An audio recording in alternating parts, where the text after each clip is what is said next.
Футбол не стоит на месте, он развивается, он сам себя пересобирает, переизобретает. И роль тренера, на мой взгляд, она также меняется, расширяется.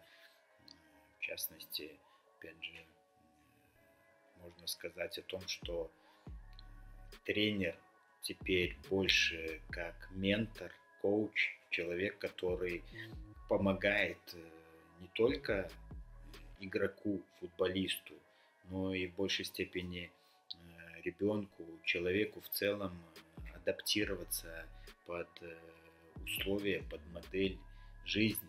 Потому что, на мой взгляд, футбол это такая уменьшенная копия жизни, уменьшенная копия модели жизни, с такими же, точно такими же процессами внутри игры, которые также существуют и в реальной жизни.